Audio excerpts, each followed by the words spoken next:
webcast is now starting. All attendees are in listen-only mode. Well, good afternoon, good morning, or good evening, depending upon where you are in the world, and welcome to today's Devops.com webinar. I'm Charlene O'Hanlon, moderator for today's event, and I welcome you. As always, we have a great event on tap, but before we get started, we do have a few housekeeping items we need to go over. First of all, today's event is being recorded, so if you miss any or all of the event, you will have the opportunity to access it later on. Following today's webinar, we will be sending out an email that contains a link to access the webinar on demand. And we are taking questions from the audience. So if at any time during today's presentation you have a question for our speaker, please don't wait, don't hesitate, just use your GoToWebinar control panel and submit your question, and we will try to get to as many as we can near the end of today's webinar. Also, at the end of today's webinar, we are going to be doing a drawing for 6 $25 Amazon gift cards. So please stick around. Hopefully you'll be one of our 6 lucky winners. All right, with that, we'll go ahead and kick off today's webinar, which is the Security Phoenix, a modern approach to DevSecOps, focus on people. Our speaker today is Francesco Cipollone, who is head of Cloud Security Allowance and director of NSC 42. Francesco, thank you so much for joining me today. Thank you so much, Charlene, and thank you for the warm introduction. And yeah, my name is always absolutely complicated to nominate. That's why I have a very short Twitter handle, FrankZeg42, for who wanted to follow. But Perfect. First of all, I'd like to say it's an honor and a pleasure to be with all of you here. Usually we do these a conference. It's a weird environment to do that over the video. I modified some of the part of the presentation to be more video friendly, like let's ask a question and everybody raise a hand. Well, I can't really see. So we're gonna do a poll in a few minutes to gauge who is in the room and what part of the job you are. But without further ado, first of all, Charlene, thank you, White Source and Devops.com for organizing this conference. I'm very passionate about giving back to the community, sharing security knowledge. I do this because it's my passion and I like the feedback from people. So I try to do this as interactive as possible. Please hit me with as many questions as you can so that we can explore that at the very end. Yeah, so I'm actually going to put myself on mute and take myself off camera so you can get right to your presentation. All right. I don't want to stay here if I want you to do your thing. So. So first of all, I like to ask a very rhetorical question, that is, do you actually know what a Phoenix is and how it relates to DevOps? And I asked myself, what is a cool logo that we can brand the application security transformation that is focused on people? And Phoenix came to my mind for a specific reason. It's, first of all, a very cool logo. It's a fiery bird, but it's a bird that reborns for its own ashes. And it's a very good representation of what DevSecOps is. It's an evolution of DevOps.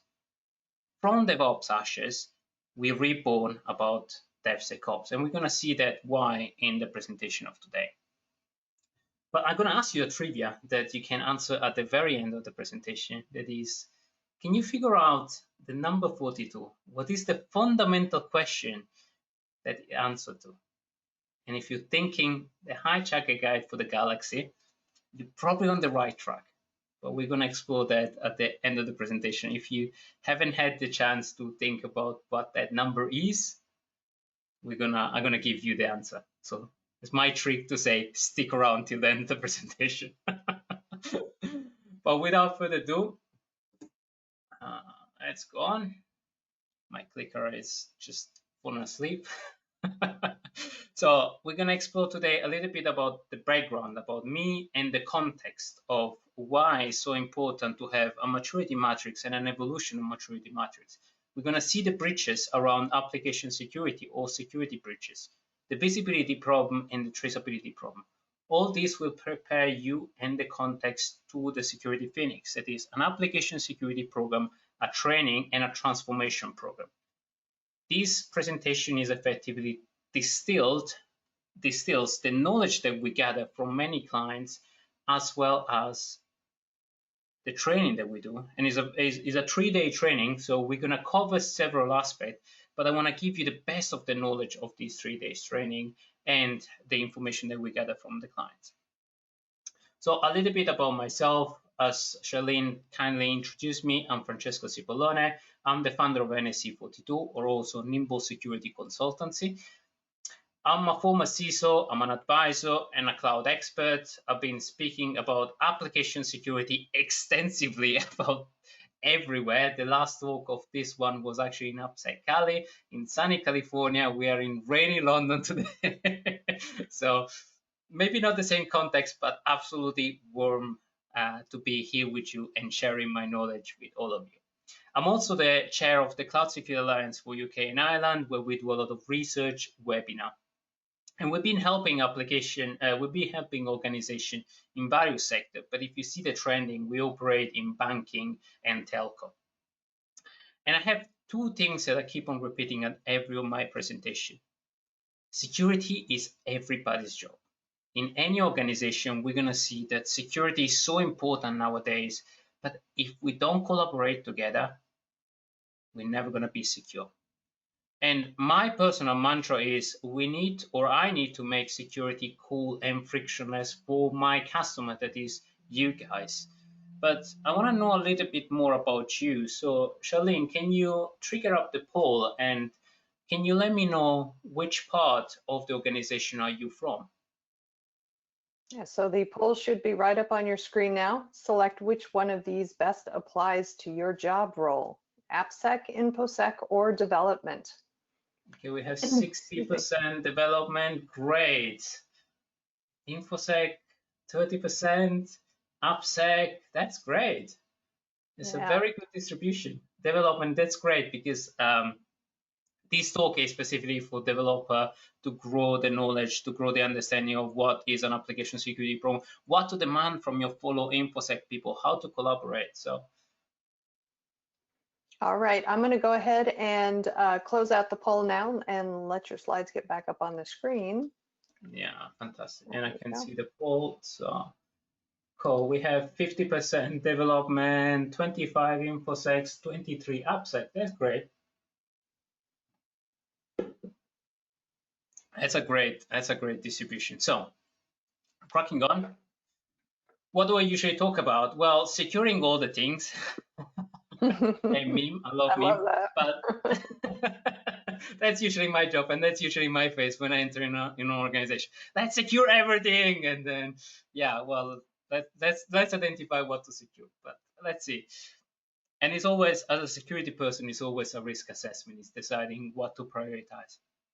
But what I tend to talk about is a lot about AppSec. I'm passionate about application security, but also about cloud security. And DevSecOps is the element that unite effectively the two things, because in cloud security, effectively, we deploy things as code. And if we don't have a good synchronization between DevOps and security, we just publish rubbish in the cloud. And AppSec is absolutely the core thing about how to write secure software and how to involve operation and development and security in one single heart. So we have a lot of development. We have got a lot of InfoSec and AppSec people. I'm going to just give a little bit of background about DevOps. That is fundamentally, I think it was born, correct me if I'm wrong, guys, but I think it was born around 2009 in the Velocity conference. And John Alsford, I think, mentioned the term in the first time.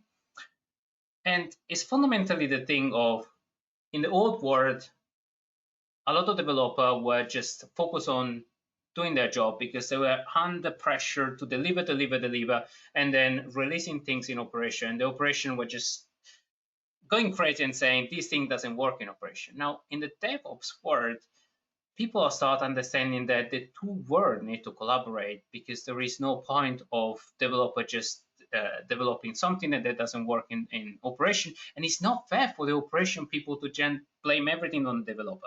And as a security person, it's very traditional that security blame developer for not doing a good job. So it's a good environment where developer, operation, and security all develop empathy for each other.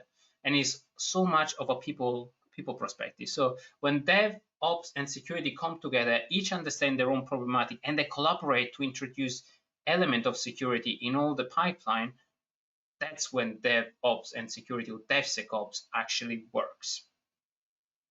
So I'm going to go through some numbers. I'm not going to bore you too much with numbers, but it gives you the context of why application security is important. So why is everybody's job? Why security is everybody's job? My answer is we all get affected by it. And you can see here, I summarized a little bit the recent breaches, or the major recent breaches. There are much more of this over the years. And I tend to ask a very simple question. Can you tell me if you have at least one account in any of these organizations? Because I'm telling you, I was breached 14 times, and you can check if you were breached or if you were in any of these data breaches by checking a very simple website that is Have I Been Pwned? And I'll share at the end of the presentation the website where you can check if your email address have been involved in any of these data breaches. But what I keep on saying is treat your customer data as if it was your own data. So if you don't want to get breached, definitely your customer doesn't want to get breached. And this is the size of the breaches. So in orange, we got some of the ones that were particularly impacting, like Equifax, where social security number and particular personal information like credit check were released. And you can see they're growing and growing and growing. Facebook was a lot, Twitter was a lot, Marriott has been breached a couple of times. And I did a selection of the top 5 breaches, in my opinion, and the reason why we're going to explore in a second. But Capital One has been a particular one because a web application firewall has been misconfigured by an internal individual intentionally. So it was a very good representation of a malicious insider plus misconfiguration. Marriott has been breached twice over the years, one after the other, and was quite a substantial breach where passport and personal information of customer were released due to unpatched things on the web front end. Nintendo was breached of recent by credential stuffing. So try. British Airways was a particular interesting case, even though it's a little bit older. It was a very tricky case where malicious code was inserted inside a library, an open source library that British Airways was using in the client-facing application, in a script that the client was launching where interacting with a website. So they had absolutely almost no possibility to determine that thing at that point in time, unless they did an application security program. So that's why application security is so important. Not to mention Microsoft, Facebook, multiple time, open database exposed over the web, and Facebook has been on the news probably a lot of time because of their misuse of API in the recent election and profiling. So those are my top 8, if you want me take the links to all the breaches. If you see misconfiguration, I tend to bump it up, and open source or library injection is becoming more and more common because it's really tricky to determine. And an assessment around determining which OWASP top 10 vulnerability get exploited. Public storage is very, very common, or storage left with open access in public, or no MFA around critical accounts. So this could be a checklist of, am I doing anything of this? Because if I learn from previous breaches, those have been, people have used these things. And Equifax tends to be one of my favorite because they got breached and they knew there was a vulnerability and they slept on it for months. And it took an attacker just a month to exploit them and to extract the information. So it was a very particular and targeted attack. But if it exploited a vulnerability, they were aware. And I think it hit every newspaper on earth, and it becomes a showcase of what not to do on vulnerability management. But we're going to touch on that in a minute. Now, to give you a little bit more context, I tend to say we have two categories of attackers. And I'm going to stress the fact to call them attackers, not hackers, but attackers, criminal, malicious people. So we have the financials, not the financial driven, but the one that are motivated by a cause, like Anonymous, Lisa Squad, or the one that are backed by any specific government, like the Syrian-led army or the Iranian or the North Korean one. Those are people that attack organization for a cause. The ones that are more dangerous, if you want, are the ones that are financially motivated. So attack organization to exfiltrate credit card information, exfiltrate confidential information, or most important, exfiltrate big database of information that then they can sell on the dark web or reuse to attack. And those are Megacard or ReEvil. ReEvil is particularly famous for ransomware. Megacard was the one that attacked British Airways with that specifically injected thing, and they tend to go against credit card information. So those are the people that you need to defend to. And if we talk in numbers, the average cost of a data breach is more or less 3 million. And I give you these numbers because security tend to be very fluff talk sometimes at the board level. So if you need to make the case for security, or if you need to prioritize and make and say why security is important, that number resonates with business people. And if you want to give also a number, every 36 minutes, an application security vulnerability is discovered, and it takes 3 to 15 days to exploit that vulnerability, and 150 to 180 days to fix it in the best case scenario. So the global number of around application security or attacks in general or breaches reach around $5 trillion, the total amount of money lost due to data breaches, and it comes with an average of $150 per record. It varies in the dark web, but that's more or less a good average amount. And I'm gonna, before we crack on application security program or DevSecOps, or also called shift left, the reason, if any, to do shift left or to do security at the very beginning of an application development is one and one only. It costs less to do that, and it causes less pain to do that at the very beginning of a development of an application rather than in production. Up to 30 times less, because you need to do more testing, because you need to do more, you need to be more careful about what you change in production rather than if you are coding, if you are developing, if you are at the very beginning of a development, you have more time, first of all, and more freedom to test things without breaking stuff. So those are the bullet if you want to justify why security is important with your team, with your management team. So use them. So we're going to see a little bit about application security and Security Phoenix, that is the core of an application security program. But I always gouge and say we need to evolve. And this is the anatomy of Phoenix. So we break it down into secure design, in build and test or secure build and test, security in operation, education and people, and governance and risk management. Those are the core elements. And as element anatomy of a bird, a good application security program need to consider all of them. Because as a bird can't fly without a wing, without a tail, without the head, an application security program that doesn't consider people, that doesn't consider governance or build and test or security in development or design is crippled. So we're going to focus on these three because otherwise we're going to spend too much time, and this is already a distilled version of a training that we do. So in order to get better at those various areas, we need to know how to measure it, how to evolve, how to get better. So as I said, Security Phoenix revolves around design, build and test, and operation with the support effectively of education, risk management, and governance and oversight. So across these areas, we need to define, we need to assess where we are and define where we want to be. These give us the roadmap or the vision of where we want to be. So how do we do that?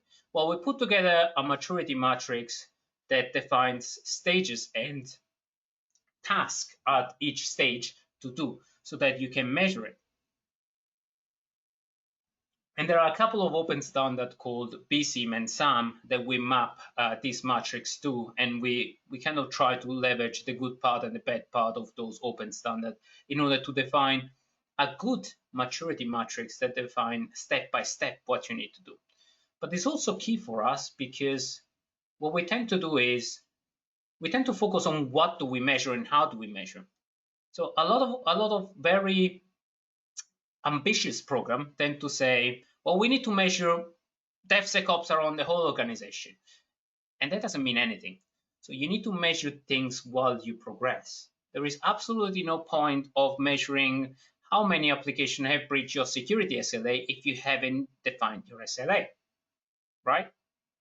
And things like that. So we build metrics and measurement point built on the back of the various maturity level. And it's absolutely critical that you do so, because then you are pragmatic and you are measuring things in a proper and consistent way.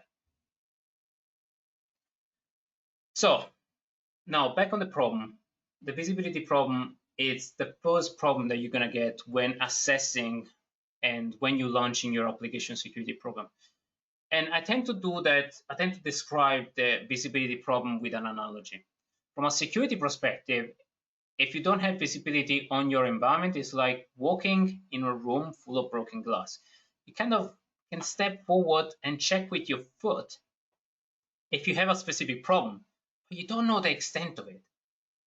You don't know how big it is, or if it's actually the most important thing to fix.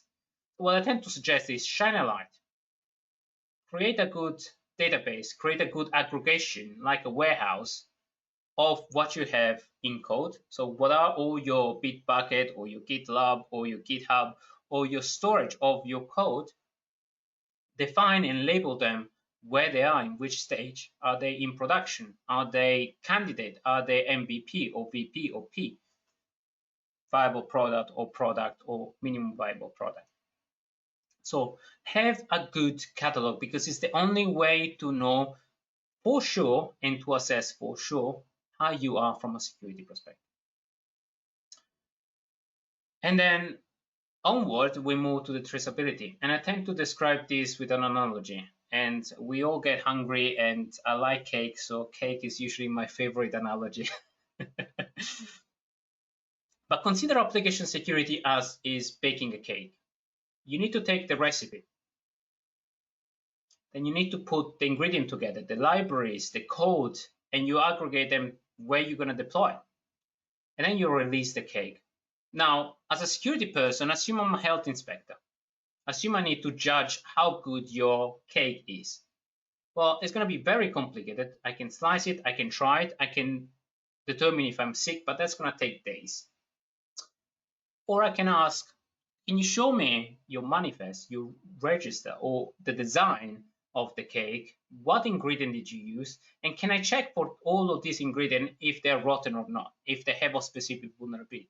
So if the code has specific vulnerability, if the libraries that you use have specific vulnerability, that's it. But you need to trace back, because otherwise, if you deploy an application and you don't know what library did you use, what version of library did you use, or what code and where it comes from, there is no way you can sanity check the application. Or there are always ways. Pen testing is the way to say, am I going to be able to break it? But that's very expensive, and you can't do it across the board. So tracing the application, how you put them together, is absolutely critical.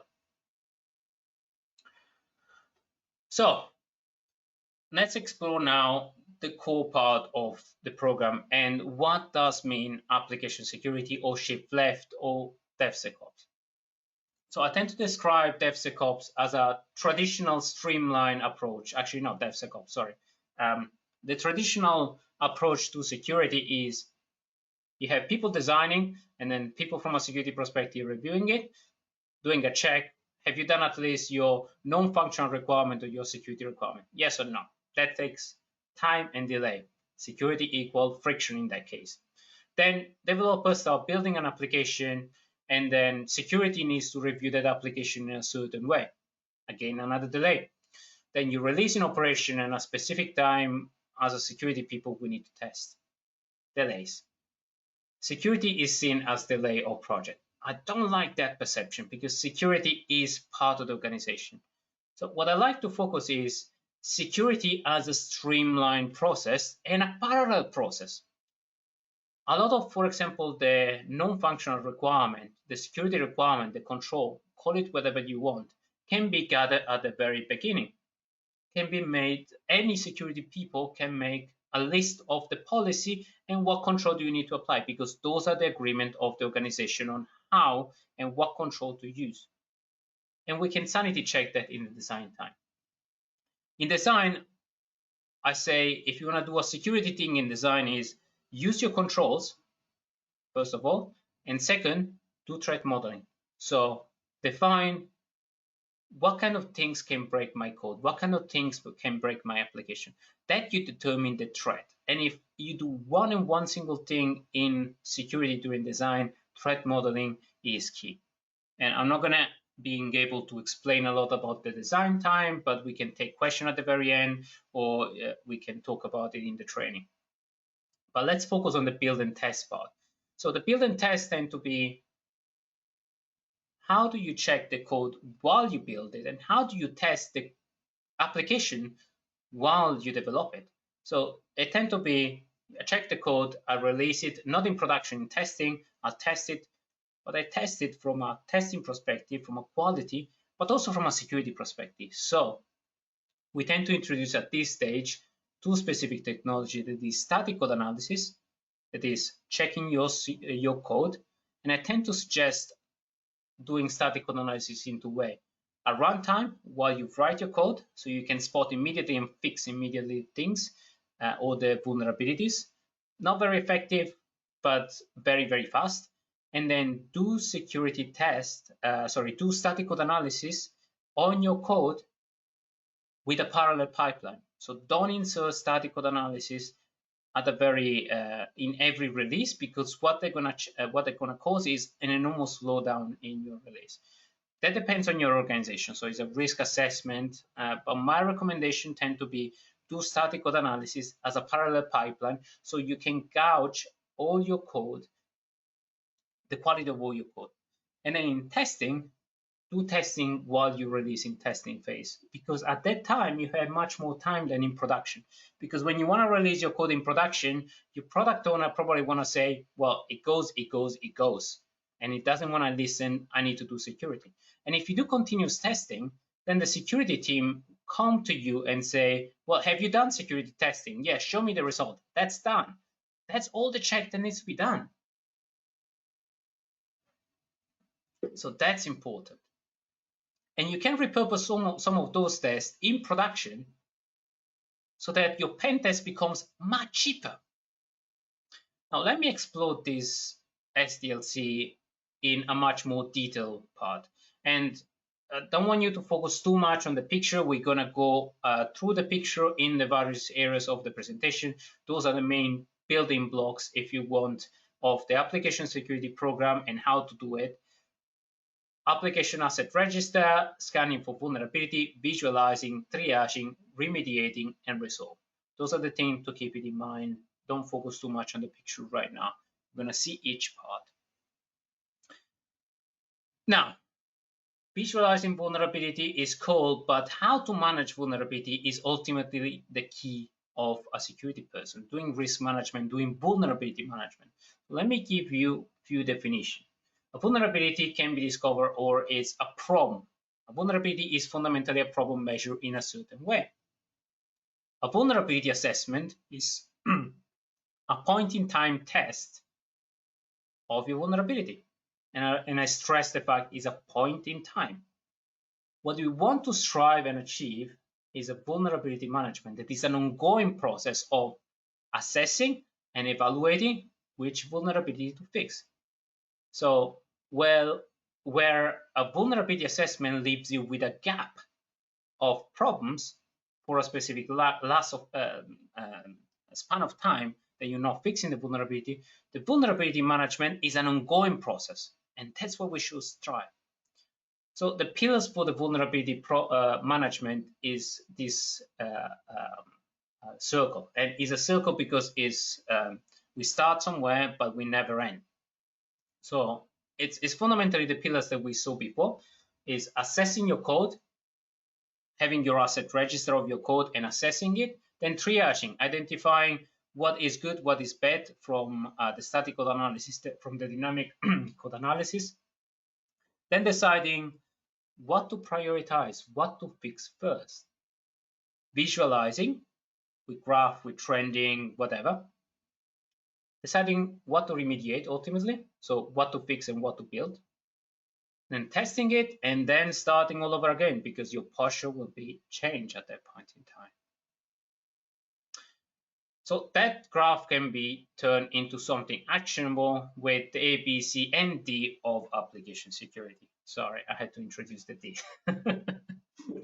I couldn't compress it into A, B, and C, unfortunately. But it's fundamentally identify, having a good asset register, having an assessment of your code, and then visualizing the number of vulnerabilities that come from that assessment, and decide what to fix, respond, and recover. So A, B, C, and D. We're going to see this slide again later. But it is to give you a context that what we're trying to do here is not point in time, is continuous. As CI/CD keeps on saying, continuous integration, continuous development, we're trying to do continuous security. And a good application security program strive for continuous security. So I kept on saying it's an application security based on people. We talked about technology, so let's see about the people. So as I said, identify a good asset register and link that asset register to the people that are developing. So if you want to do a very quick categorization of your assets in terms of code, you can break it down into two: what you develop and what you buy or get from external. So anything that your third party develops, anything that an external people develop, or anything that you buy off the shelf. That could be a library. An open source library is still a purchase. It's for free, but it's still a purchase. So something that you acquire externally, and something that your people externally from your organization acquire. So let's see how to relate those things to people. So there are certain ways, and this is just an example on how to relate code to static code analysis repository to people. So we kind of came about a number of Git commands that we string together to have effectively all the email address of people to then relate to which team they belong to, and to relate those teams to the result of the code repository. So we had the code, the people, the team, and the code repository. So we could relate effectively what vulnerabilities were linked to which team, and hence we could measure if a team was going better or worse at security, because measurement are key. And then we could spend more time with those groups on why are you doing buffer overflow? Let's do a recap of buffer overflow. Or why are we seeing in your code cross-site scripting? And we could do target education based on these numbers. But also we can set target and say, well, we're not going to touch you as a team if you're constantly decreasing your number of vulnerabilities. But we can only do that if we relate the result of the static code analysis, or the result of the tool, to the people. So if we want to summarize what to do in during build and test, I'll say do static code analysis, do dependency check or library dependency check. White source is a very good tool that we evaluate in the past to do static code analysis. Open source library check. Sneak is another one. There are tons. Sonatype is another one. There are tons available that are linked to effectively the repository of this open source. That can give you a good impression. Dust is a black box testing that you can do in testing and in production. So that's the stage of the scanning for vulnerabilities. And where should you do those things? So we tend to say, do that in development and do that in production, but keep the production and the development as two separate dashboards for one specific reason only. A vulnerability that you have in production can be exploited probably almost immediately, because it's almost immediately visible. Normally in development, those vulnerabilities tend to be shielded from external. It's a false sense of security, but probably you there. So we saw the scanning. Now let's see the visualization element of the. Once you've done the scan, how do you display those things and how do you display those dashboards? So we developed a bunch of scripts that extracted, for example, information about vulnerabilities from the static code analysis tool, the library scanner, or the dust. We dumped them in a Postgres database and visualized it with a Grafana dashboard. Simple script. There's an example of how those Grafana was looking like. So if you see the dots, specify when a specific scan was done, and then you can see the trending. So this is just an example. But what we did with the team is we given a license to the team, and we say, if you are constantly under this threshold, you can release in production, no problem, no security check. But if you are above for a specific amount of time, then we take away that license. That's what we said. That's why I said security is a matter of trust and trust in the development. And this is a very powerful concept because security is not anymore in the way, it's an agreement with security. Now, once you have the vulnerabilities, I tend to say, don't get scared and don't get used by the tool. So a lot of time when you run this static code analysis, your dynamic code analysis, they're not perfect. Don't get used by the tool. Take the result of the code scanning with a pinch of salt. Analyze what is possible, what is not possible. If it tells you that a specific method has a vulnerability and you haven't called that method at all, that's a false positive. So evaluate each single result if it's a false positive or not. And if you do any triaging of a vulnerability, that's it. That's the first step. And triaging is an evolution. So the more you get experience with taking those vulnerability into something pragmatic, the better you get at triaging. So you start by just saying, is a false positive or not, to where it is deployed, how important is my application, and things like that. So this is one of the metrics, one of the maturity model that we use around triaging. Do not do everything at one go. If you're not mature enough as a team, you're not going to do super context-aware triaging because you're starting there. There is no point of running where you still haven't started walking. So pragmatism and being pragmatic. And I keep on saying the trust and verify, the giving developer the license is absolute key. So people first and spend time with people if you're on security team. So if you want to go fast on an application security program, trust your people, but verify that they're doing the scanning. Make sure they have a license, kind of license to operate, and they know exactly the limit. And a way to do it, we created, for example, for one of our clients, an aggregator of, we took the result of the learning management system. We took the result of how many use stories and how many fixed stories, so vulnerability stories they were maintaining, and if they were respecting a certain threshold. And we took a snapshot of how many security vulnerabilities they had over a period of time. We automate all of them, and we given them an automated break switch for their pipeline. So that is how you do trust in an automated way, and you don't just break the pipeline for the sake of it. And this is just an example of how you apply that concept of license to operate and trust. Now, I don't have a lot of time, but specifically on the education, I want to spend a little bit of time.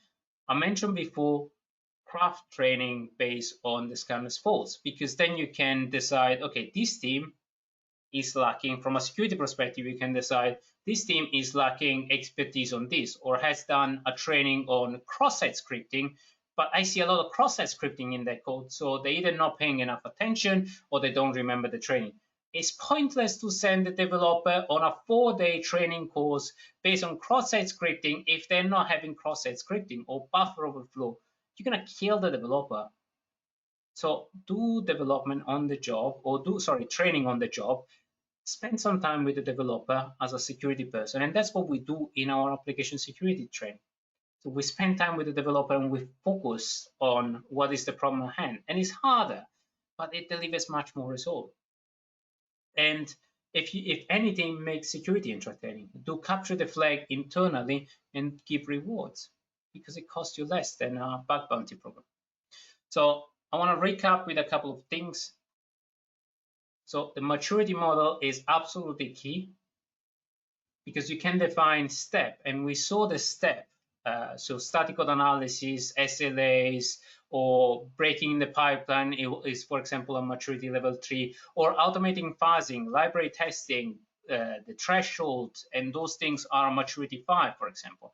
And if you see the metrics, build versus fix, if you don't have an automated way to measure how many use stories versus how many vulnerability stories are you fixing, there is no way to measure it. There is no point of measuring it or demanding to measure it. If you haven't done your code scanning and the results are not included inside Jira, there is absolutely no point of imposing draconian SLAs like critical vulnerability need to be fixed in 1 day. How can you measure it? So measure things when you can have data point and you can visualize. So stress a lot on the visualization. As a recap, A, B, C, and D of application security, that should be effectively the application security model. So identify, have a good asset register of the library and the code and where those things are built in production. Assess at least once per week or once per month or once per sprint the code itself and have a good line of posture. Visualize things and define KCI or key metrics indication and KPI, key people indicator for what you measure. So how many vulnerability you need to have in a quarter in order to be considered a good team, or how many vulnerability per sprint you need to have, or how many vulnerability versus how many use stories you need to fix every sprint. Those are the metrics that you need to establish and supplement them with visualization. And then effectively do response and recover. That is the most important part of a vulnerability management program. That is effectively looking at the vulnerability and deciding which vulnerability to fix in this particular sprint. And if you have them in Jira, it's just one story versus another stories. If you are in a developer world, you work probably 90% of the time on a ticketing system like Jira. So you have what you need to fix and what you need to fix from the testing, from the security testing. So use Jira as your best friend. And Jira has labels, so it's really easy to detect where something is linked to a production environment or something is linked to a development environment. Recap, security is everybody's job. It's not, as a security person, I don't dump every security task on a project manager or on a developer person. It's a common job. So maturity model is key to measure success and measurement towards a goal, towards a vision. Trust your team, trust your developer, because they are effectively the boundaries and they are your extended security team. I dream of a world where I don't have to talk with anybody. No, actually, no, it's not true. It's boring. But as a security person, I tend to go in organization, and as a team, we tend to be very, very stretched because there are tons of development teams. We're very tiny. So it's better if all the development team learn a little bit and then ask us the hard question. Identify the assets where they are in development and in production. Do vulnerability management. Prioritize vulnerability and make it as part of your DNA. There is no point of doing an assessment and then say, we're secure. We're going to remain secure for the rest, maybe 1 day or 3 days. Automation is key. So all these elements that we saw are triggered by automation. License to operate is a good example of automation. Breaking the pipeline is a good measurement of automation. Automating this code scanning, launching them from a pipeline is absolutely key. Don't do the boring stuff. Let the machine do the boring stuff. Let us use our brain to do what's important. So the intelligence part, the correlation, what our human brain is great to do and what the machine is dumb to do. And again, do data-driven education. Before I close off, first of all, we don't do just AppSec. We do cloud security a lot. We do training, we do coaching on the job, and we do strategy work. So get in touch with us and get in touch with me. Ping me if you need help in any kind of environment. We are flexible and want to help you because that's our passion. Those are my contact. If you take a screenshot or a snapshot with your phone, you're going to get them on your phone. Otherwise, you can contact me on www.nsc42.co.uk. That's our website, or on LinkedIn, or you can drop an email to communication@nsc42.co.uk. Because I love sharing and conference are never enough, I have a podcast where we talk a lot about application security. The very first podcast of the second season has application security talk and cloud security talk. We had a previous season, and I'm going to wrap up in a second. And we have an award coming up, so be ready to listen. But I'm going to open the floor to question and answer. And we have tons of questions. We have so many questions. I can't believe how many questions. They started coming in fast and furious. So let's go ahead and dive in. But before we do, even though we have a ton of questions, there's still time, guys. If you do have a question, please go ahead and use your GoToWebinar control panel and submit it. We'll try to get to it. We'll do our best. First of all, I know that I went power through, so it's a lot of information to get through. So I thank you so much and specifically the development environment, because showing up and learning about security is my mission, and teaching you guys about security is my mission in life. And I do it with passion because I believe that all together we can make this world a little bit more secure. But if we don't collaborate, and I really appreciate you doing that in this your own spare time. So excellent. Excellent. All right. Well, let's dive right into the questions and get to as many as we can. Here's the first one. What are the key security aspects that need to be considered while moving across the environments for a given application? Okay, so maybe let me see if I can re-jump on this, because this is actually a good slide to go through. So one thing that we can do at the very beginning could be having NFR, having patterns. And if security does anything at the very beginning of the pipeline of the design phase, that's it. So distill all your regulation, make into control, make into statement that can be implemented immediately, or policies. Policies are the agreement from the organization. If you say a password can't be longer than 8 characters and needs to contain that, that's a crystallized things that every single application needs to do. If we say that all the keys needs to be in one specific place, that's a clear statement. So that will make you the list of all the application security control that you need to do. Now, we talked a little bit about design time. We need to do threat modeling. I haven't spent a lot of time on threat modeling, but there will be a podcast coming out discussing for 1 hour with the creator of threat modeling, Adam Shoshak. So you can hear more about that, or you can subscribe to our mailing list to know a little bit more. Build and test, again, static code analysis at runtime while you write code. Unfortunately, the majority of static code analysis are commercial. I think GitHub or GitLab is proposing to introduce something integrated in the repository. Testing over the time, and even if you do a number of battery of testing and use your QA team to do the testing from a security perspective, just make sure that you have at least some security testing. That could be testing the OWASP top 10 or things like that. All right, so, great. Perfect. We're about 11 minutes to the top of the hour. I think we have time for 2 or 3 more questions, so let's keep going on. During the development phase, other than SAST and DAST, what can be adopted? I'm assuming for security. Library. Open source libraries is the key vector. And I'm not talking because I'm biased, but white source is here. And jokes aside, dependency check. There is an OWASP library tool that doesn't do a great job, but it does something that is called dependency checker. And it checks for open source library issues. The commercial tool have a free version or have a commercial tier, but it tells you what vulnerability are in production, and you can use those as proxy. So you can say, libraries that are open source and have these vulnerabilities don't go in production or can't be used as code. So that's another check other than SaaS and DAS.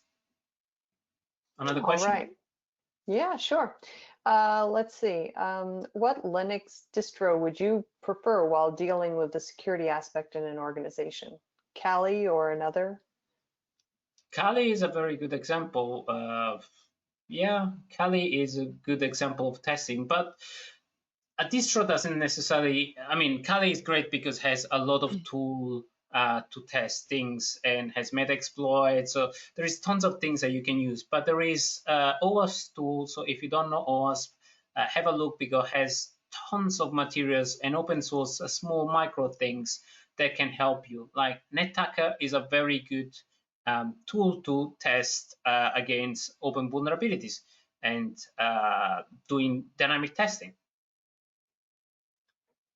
Hopefully I answered Excellent. your question. Yeah. Okay, I have something here. It's actually more of a statement, but I think it's a conversation starter. Interested to know, a lot of engineers I work with do not like the term DevSecOps.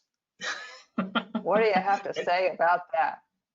And it's the truest thing because I enter and I say, I never say I'm a DevSecOps person. I am saying I'm here to serve you guys. So nobody likes DevSecOps because nobody likes their work to build it. I don't like anybody browsing on my shoulder and say, you did wrong, Dad. It's absolutely worse. So don't introduce DevSecOps. Introduce, I'm here to help you guys do more secure code. So it's a completely shift of mindset.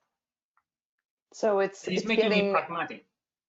yeah, and it's also kind of, you're not labeling it so that somebody can't move beyond that label. So Exactly. I like So that idea. kill the label, kill the terms. We don't do DevSecOps. We don't do these things. We are here to help people doing more secure stuff. We're here to help, folks. We're here to help. Okay, next question. Let's see. No question on the material today, except you keep mentioning logging of fixes or testing, but you don't say whether the logs are temporary, permanent, or for the dev team only, and then testing team. So I guess, are they temporary, are they permanent, and who are they for, and what are they being used for, and all that good stuff? It depends. There are lenses for all the parts of the organization. And thank you for the question. It's actually a great question. So it depends how long you want to measure your team, your organization. So it could be a point in time, it could be 6 months, it could be a year. Generally speaking, 6 months to a year give you a good perspective. Of course, you can't keep all the information. And that's why it's great to have checkpoint at a specific point in time, like at 6 months, I see the maturity of an organization, how good we're doing, and it's a snapshot of the organization. And that's why visualization is absolute key, because it's very complicated to remember how many vulnerabilities were in that application. Well, if you saw that in a graph and you say, over this time is cool, we haven't touched security, but then we had a spike of new vulnerability and then we fixed them, or we drop the library. So you can have that feedback immediately.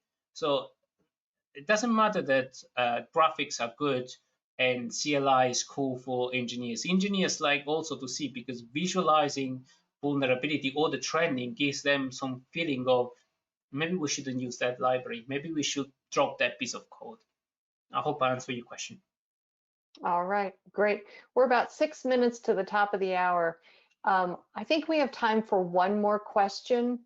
And there's one here that is a little involved, and you may want to take it offline, but I'll go ahead and throw it out there. My question is, to whom I direct a confidentiality disclosure in an app that has a parent who's the owner of the app and a child with a development problem who's the user of the app? The app is designed to interact with a child or teen that has suffered a traumatic experience, and that the user may disclose names or times that I, the data collector, may receive from the app. So I guess it's about confidentiality agreements. That's a very delicate Yeah. question. So I'd like to keep that offline. So get in touch with me on LinkedIn. I tend to make time for all of you guys, so I dedicate half an hour. So happy to jump on a call to help you advise. It's a very delicate question, and it Right. involves regulation, it involves minor. It depends. We're gonna discuss for all hours. Yeah, So right. I'm not Not a dodging the quick answer, question. sure. I'm not dodging the question, so I'm happy to take it offline and reach out to me, schedule a call, www.nec42.co.uk. You have an automatic scheduler of the call. Happy to take it on. Excellent, excellent. Okay, well, we're about 5 minutes to the top of the hour, so we're going to go ahead and close out the question and answer period of today's webinar. If we didn't get to your question, I think we got to all of them, but if we didn't, I apologize. But please know that Francesco will be getting a copy of all of the questions that were asked, and I'm sure he'll be more than happy to follow up with you offline, him or somebody from his organization. Also want to remind the audience that today's event has been recorded. So if you missed any or all of the event, or if you just want to watch it again, you will have the opportunity to do so. Following today's webinar, we will be sending out an email that contains a link to access the webinar on demand. The webinar is also going to be living on the devops.com website, so you can always go look for it there.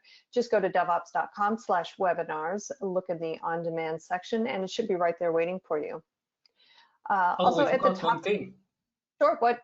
One thing, the 42, the meaning of the 42. Well, I know it. I think I know what it is. Okay, I put please, it in the chat disclose to it to you. everybody. No, please, disclose to everybody. It's usually You want me my to? thing. Yeah, go It ahead. is the answer to life, the universe, and everything. Yes, and that's what we are. We're here to reply to every single possible question, but also Yes. wiki. Yes, actually I saw NSC 42 and I said, yep, life, the universe, and everything. Gotcha. So anyway, well, let's see. I completely lost my train of thought. We got to do the Amazon gift cards now. So without further ado, let's do that's all right. We'll do the drawing for the 6 Amazon gift cards. Okay, our winners today are, let's see, first winner is Christine W. Our second winner is Dan K. Our third winner is Kieran K. Our fourth winner is Mario C. Our fifth winner is Sean with an AWN M. And our final winner today is Pete T. Congratulations to all of you. We'll be following up with you offline via email to get your Amazon gift card over to you. So please check your inbox. If it's not there, please check your spam folder because it might be there. So Francesco, thank you very much for such a great presentation. Lots of good stuff, lots of fun. Really enjoyed it. Thank you very much for sharing my evening with you, your evening with me. Thank you. All right. And I also want to thank the audience for joining me today. This is Charlene O'Hanlon, and I am signing off. Have a great day, everybody, and please stay safe. Stay safe. Goodbye.